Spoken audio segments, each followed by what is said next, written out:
രാഷ്ട്രീയ നീക്കം തിരിച്ചറിയുവാൻ കോൺഗ്രസിന് സാധിച്ചിട്ടുണ്ടല്ലോ. അതുകൊണ്ടാണ് അബദ്ധങ്ങളൊന്നും പറ്റാതെ ബില്ലിനെ അനുകൂലിക്കുവാൻ കോൺഗ്രസ് തീരുമാനിച്ചിരിക്കുന്നത്. കാരണം ഏത് ജനവിഭാഗത്തെ ഉദ്ദേശിച്ചാണോ സാമ്പത്തിക സംവരണം കൊണ്ടുവരുന്നത് ആ ജനവിഭാഗത്തിൽ നിന്നുള്ള വോട്ട് കോൺഗ്രസിനും നിർണായകമാണ്, പ്രത്യേകിച്ച് വടക്കേ ഇന്ത്യൻ സംസ്ഥാനങ്ങളിൽ. അത് കണ്ടറിഞ്ഞാണല്ലോ കോൺഗ്രസ് ഇപ്പോൾ ഒരു നിലപാടെടുത്തിരിക്കുന്നത്.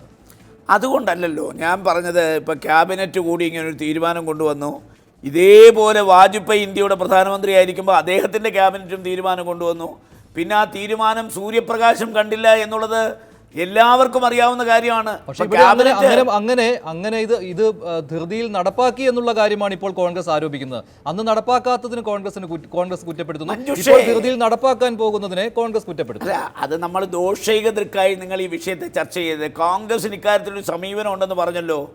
ആ സമീപനത്തിൻ്റെ അടിസ്ഥാനത്തിലാണല്ലോ ക്യാബിനറ്റിൽ ഇത് വെച്ചപ്പോൾ തന്നെ കോൺഗ്രസിൻ്റെ കോർ കമ്മിറ്റി കൂടി ഈ നിയമം പാർലമെൻറ്റിൽ കൊണ്ടുവന്നാൽ ഇതിനെ അനുകൂലിക്കാൻ കോൺഗ്രസ് പാർട്ടി തീരുമാനിച്ചു.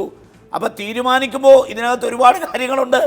ഒന്ന്, സുപ്രീം കോടതിയുടെ വിധിയുണ്ടല്ലോ. ഈ സംവരണം എന്ന് പറയുന്നത് മൊത്തം സംവരണത്തിൻ്റെ പകുതിയിൽ താഴെ നിൽക്കണം. ഇപ്പം 49.5 സംവരണം. ഇതിപ്പോൾ 10% സംവരണം മുന്നോക്ക വിഭാഗത്തിലെ പിന്നോക്കക്കാർക്ക് കൊടുക്കുമ്പോൾ ഇത് 59.5 ആകും. അപ്പോൾ സ്വാഭാവികമായി പിന്നോക്ക വിഭാഗങ്ങളിലും പട്ടികജാതി പട്ടിക വിഭാഗത്തിൽ മാത്രമല്ല സച്ചാർ കമ്മിറ്റി റിപ്പോർട്ടിൻ്റെ അടിസ്ഥാനത്തിൽ മുസ്ലിം ജനവിഭാഗത്തിലും വലിയ പൊട്ടിത്തെറി ഉണ്ടാകും.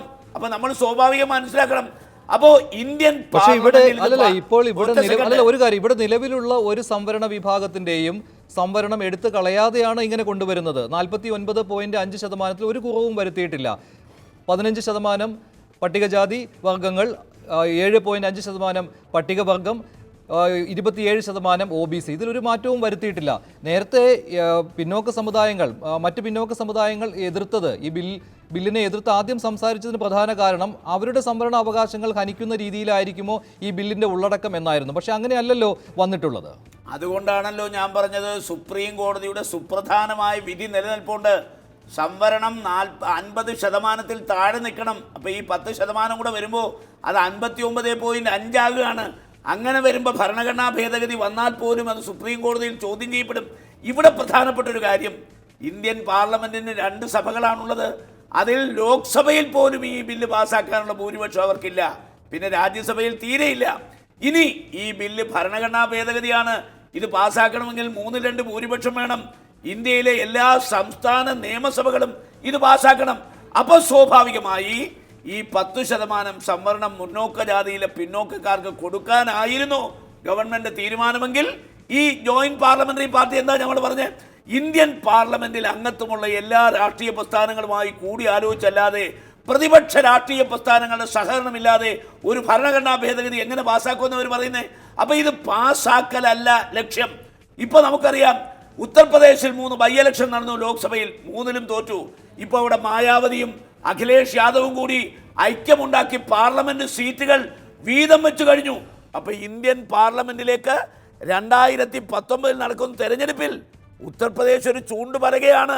അപ്പോൾ അവിടുത്തെ മുന്നോക്ക ജാതിക്ക്, നമ്മളിപ്പോൾ കേരളത്തിൽ നായർ സമുദായത്തിലെയും ക്രിസ്ത്യൻ കമ്മ്യൂണിറ്റിയിലെ ഒരു ചെറിയ വിഭാഗത്തെയാണ് നമ്മൾ മുന്നോക്കമായി കാണുന്നത്.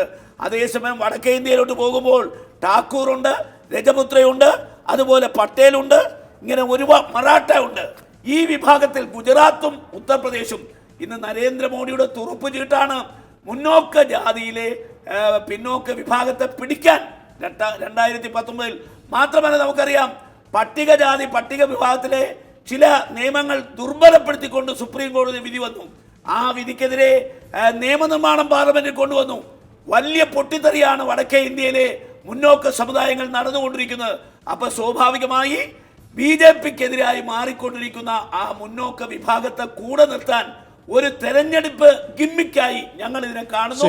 ഒരു ആത്മാർത്ഥതയും BJPക്ക് ഈ സംവരണം നടപ്പിലാക്കുന്ന കാര്യത്തിൽ ആത്മാർത്ഥതയില്ല എന്ന് കോൺഗ്രസ് ആവർത്തിക്കുന്നുണ്ട്. പക്ഷേ ഈ ബിൽ പാസ്സാക്കിയെടുക്കണം എന്ന ആത്മാർത്ഥത കോൺഗ്രസിനും ഇല്ലല്ലോ. ഈ ബിൽ നിയമമായി വരണം, ഇത് ഭരണഘടനാ ഭേദഗതിക്ക് അംഗീകാരം കിട്ടണം, ഈ ഒരു ആത്മാർത്ഥത കോൺഗ്രസിനുണ്ടോ?